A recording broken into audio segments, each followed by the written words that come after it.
Yes, the Wavebird GameCube controller has a new look on the Nintendo Switch, so we have to talk about it. What's up everybody, Danny's here, back at it again with another video. But before we get into it, make sure you check out all the links in the description below, where I talk about everything gaming. I stream on Twitch, make content on TikTok. It's a good time, but let's get into this. Before we get into it, let's talk about the GameCube controller. But let's get into this.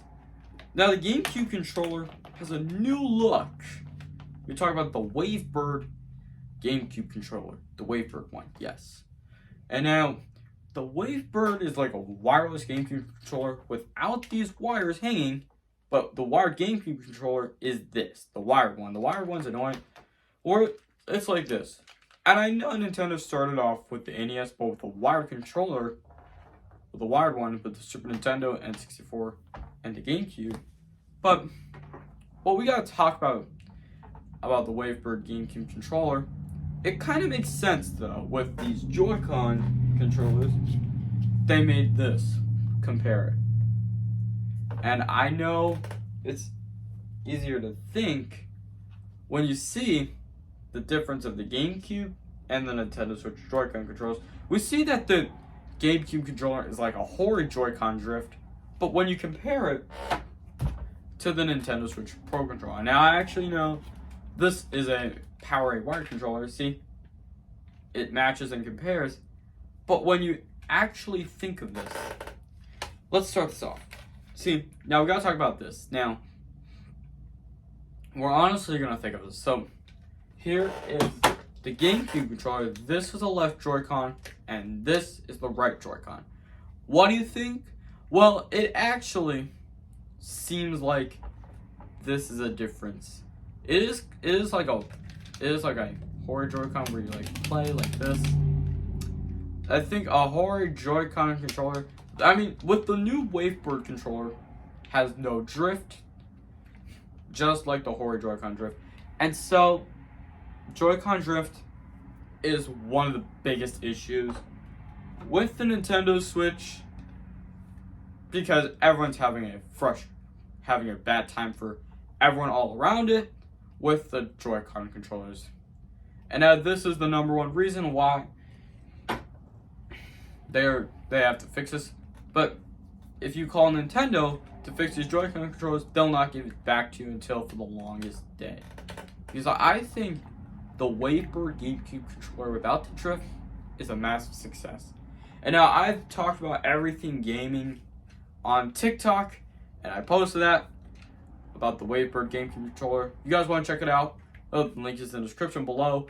And right off the bat, there might be GameCube games coming to the Switch also. Like, I've mentioned it. Like, a few days ago, I've talked about it a lot of times.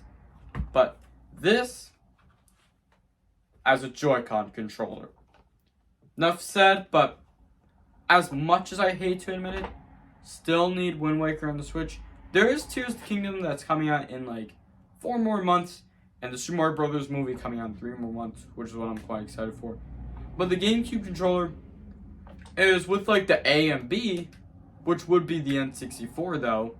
But a Retro Fighters N64 Brawler controller would be like this, the GameCube controller. If you want to look it up closely, you can see how it's going to look like on the Nintendo Switch through the Nintendo Switch console. And also, if you play it in handheld mode, it will have no drift. But if you play it without the Wavebird and with these Joy-Con controllers, like I'll show you guys, and right off the bat, I'll show you guys. It just doesn't have drift, but it has drift if you use these Joy-Con controllers. And I get it.